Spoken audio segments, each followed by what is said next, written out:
જય માતાજી દોસ્તો, મારા મમ્મીના ગુજરી ગયા પછી મને મોસાળમાં બહુ કોઈ વધારે ગમ્યું હોય અને બહુ વધારે હું નજીક રહી હોય તો આ છે મારી મોટી બેન, માસીની દીકરી, જે મારી મિત્ર પણ છે.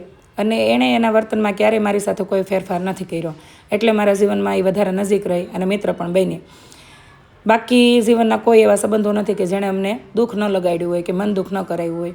ઘણીવાર આપણી તરફથી નહીં થતું હોય ને ઘણીવાર સામેવાળા તરફથી પણ. અમારા મમ્મી પપ્પાના ગયા પછી લગભગ સામેવાળા તરફથી જ વધારે દુઃખ લાગ્યા છે.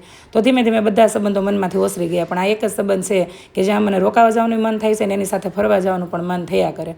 તો આજે હું ઘણા સમય પછી બેનની ઘરે આવી ગઈ તો બેને એમ કીધું કે ચાલ મુઠિયા ઢોકળા બનાવી, બધું શાકભાજી પડ્યું છે ને તો બધું શાકભાજી મસ્ત મજાનું સમારી લીધું છે. ચડિયાતું શાકભાજી નાખવાનું છે એટલે લીલી ભાજી વધારે, મેથીની ભાજી, પાલકની ભાજી, લીલા ધાણા, લીલું લસણ, આદુ મરચીની પેસ્ટ, આ બધું ચડિયાતું નાખ્યું છે. અને 4 લોટ જુવારનો, મકાઈનો, બાજરીનો, ચણાનો અને ઘઉંનો, આ 4 થી 5 લોટ અને અંદર અમે નાખ્યા છે. અને બધું શાકભાજીમાં છીણેલા શાકભાજીમાં છે કોબી, ગાજર, દૂધી, આ બધી વસ્તુ છીણી લીધી છે. આ બધી વસ્તુમાં પાણી હોય એટલે પાણી ક્યારેય પહેલાં એડ કરવાનું નથી. તો બધા શાકભાજી આવી રીતે મેં મિક્સ કરી લીધા છે લોટમાં. અને આની અંદર જ્યાં સુધી બધું પાણી લોટની અંદર ઓબ્ઝર્વ ન થઈ જાય ને ત્યાં સુધી એક્સ્ટ્રા કોઈ પાણી નાખવાનું નથી. તો આ બધું મિક્સ કરીને પછી નાખવાના સામે ચડિયાતા મસાલા મુઠિયા ઢોકળામાં ચડિયાતા નાખવાના. આદુ મરચીની પેસ્ટ પણ ચડિયાતી નાખવી અને થોડુંક લાલ મરચું પણ નાખવું. તો બધા મસાલામાં મીઠું, ધાણા જીરું પાવડર, હળદર, થોડુંક મરચું પાવડર એ નાખ્યો છે, આદુ મરચીનું પેસ્ટ નાખી છે છતાંય, અને ચડિયાતું લીંબુ અને ખાંડ અને સોડા પણ અમે થોડાક આવતા જતા નાખ્યા છે. ન નાખો તો ચાલે, કારણ કે લીલા શાકભાજી ચડિયાતા હોય એટલે મસ્ત મજાના પોચા ઢોકળા થાય. પણ મેં થોડાક સોડા નાખીને ઉપર લીંબુનો રસ નાખીને સોડા ફોડી લીધા છે.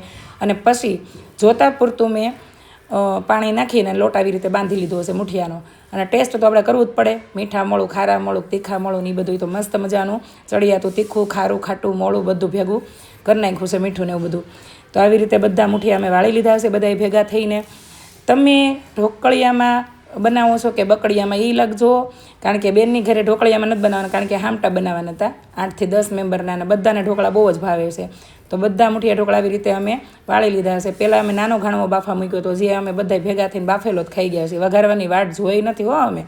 કોણ છે મારી જેવું કે ઢોકળાની થાળી ઉતરી નથી ને કાંઈ દાયબા નથી, ખાટિયા હોય કે મુઠિયા હોય. બીજું ખાસ કે તમે કયા કયા વેજીટેબલ્સ નાખો છો એ પણ લખજો કમેન્ટમાં. અમે તો શાકભાજીની સિઝન અત્યારે શિયાળામાં મસ્ત મજાના લીલા શાકભાજી આવવાના ચાલુ થાય ને એટલે શિયાળામાં 3 થી 4 વાર મુઠિયા ઢોકળા બનાવીએ છીએ.